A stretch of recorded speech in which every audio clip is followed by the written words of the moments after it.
Bismillahirrahmanirrahim. Assalamualaikum warahmatullahi wabarakatuh.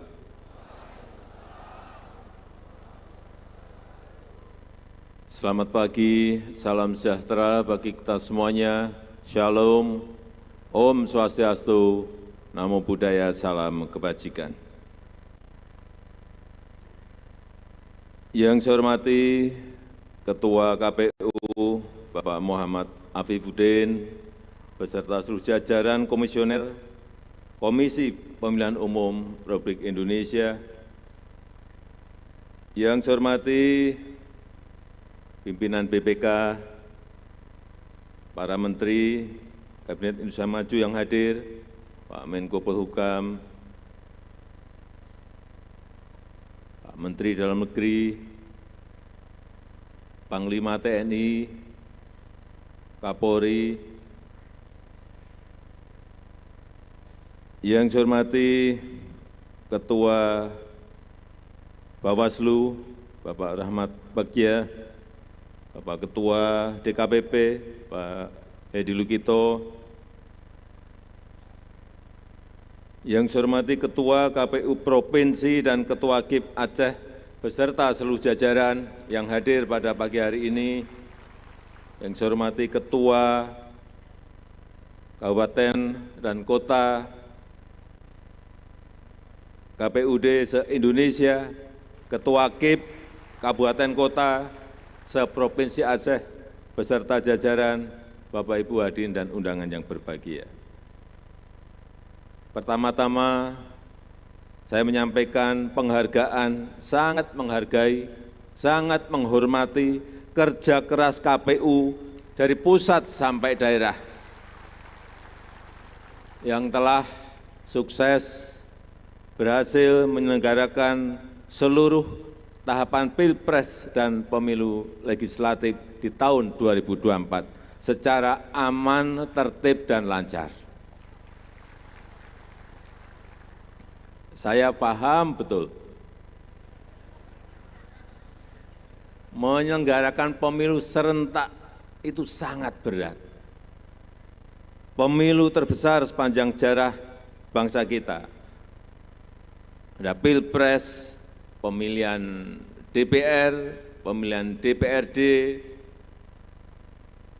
pemilihan DPD, kemudian pemilihan DPRD Provinsi, pemilihan DPRD Kabupaten dan Kota, dengan jumlah suara yang sah kemarin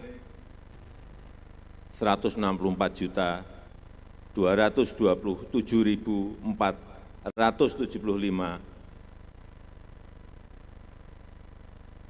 suara, yang ada di 822.699 TPS. Saya membayangkan saja betapa sangat banyak ternyata TPS di saat pemilu kemarin. Dan dilakukan secara bersamaan. Oleh sebab itu sekali lagi saya menyampaikan terima kasih yang sebesar-besarnya. Saya tahu capeknya belum hilang betul. Benar? Masih pegal-pegal mungkin. Masih penat rasanya karena juga baru selesai di Mahkamah Konstitusi juga baru kemarin.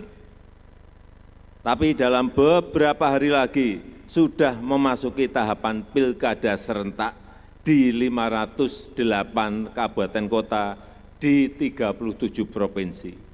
Ini tugas berat yang kita emban bersama-sama. Dengan tugas KPU yang sangat berat tersebut, saya mohon maaf. Sejak 2014 tidak ada kenaikan tunjangan insentif. Saya baru tahu kemarin bahwa sejak 2014 Sehingga kemarin langsung saya kejar-kejar, pokoknya saya besok enggak akan datang di rapat konsolidasi kalau belum saya tanda tangani.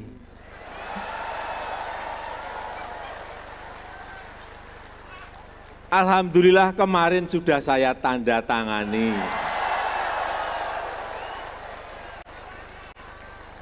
Saya tahu yang ditunggu kehadiran saya ini bukan Presiden Jokowinya.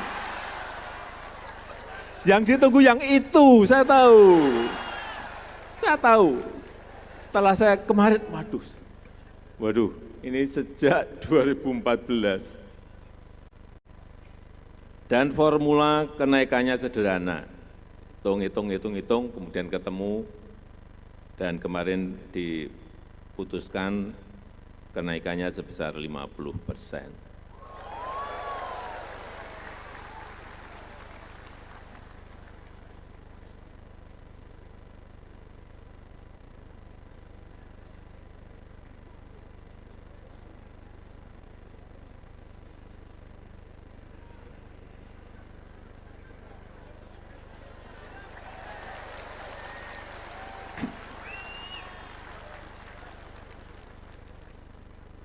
Bapak Ibu hadirin undangan yang saya hormati, Pilkada sebentar lagi akan kita selenggarakan. Tidak kalah rumit dibanding pemilu yang lalu. Ini Pilkada serentak pertama kali. Sekali lagi dilaksanakan di 508 kabupaten kota dan 37 provinsi. Ada sebanyak 203 juta pemilih di daftar pemilih sementara, atau tepatnya 203.920.554 pemilih. Saya hanya ingin menekankan masalah-masalah di masa lalu jangan sampai terulang lagi yang berkaitan dengan pendaftaran pemilih, data pemilih yang tidak akurat, atau data terdaftar ganda, kemudian juga masalah distribusi logistik, penyimpanannya, kekurangan logistik, hati-hati betul masalah ini. Kemudian masalah pelaksanaan pemungutan suara yang berkaitan dengan kerusakan alat dan surat suara, gangguan keamanan, artinya keamanan dan kesehatan harus betul-betul kita perhatikan bersama-sama. Sosialisasi sangat penting. Selain itu juga masalah pada proses penghitungan suara, kesalahan penghitungan jumlah suara, baik akibat oleh kesalahan manusia maupun kesalahan sistem IT yang juga terjadi. Juga penting untuk meningkatkan fungsi pengawasan proses pemilu dengan menempatkan pengawas independen yang netral, meningkatkan transparansi proses penghitungan suara dengan menggunakan teknologi yang reliable, meningkatkan partisipasi masyarakat untuk mencegah kecurangan-kecurangan yang ada dan menegakkan hukum bagi pihak yang melakukan praktek money politik. Tugas ini pasti butuh kerja keras, butuh kerjasama, butuh sinergitas yang baik antara KPU, Bawaslu, dan DKPP dengan berbagai elemen masyarakat. Saya percaya KPU memiliki bekal pengalaman, bekal pengetahuan yang lebih dari cukup. Namun demikian kita tetap harus waspada, meningkatkan terus kapasitas teknis persiapan pilkada, menciptakan terobosan-terobosan agar pilkada semakin berkualitas, agar proses dan hasilnya memperoleh legitimasi yang kuat dari masyarakat. KPU adalah pengawal utama kualitas demokrasi elektoral. Jadi, tolong laksanakan tugas dengan penuh rasa tanggung jawab, dengan penuh dedikasi, dengan seluruh kehormatan dan integritas. Saya rasa itu yang ingin saya sampaikan. Terima kasih. Wassalamualaikum warahmatullahi wabarakatuh.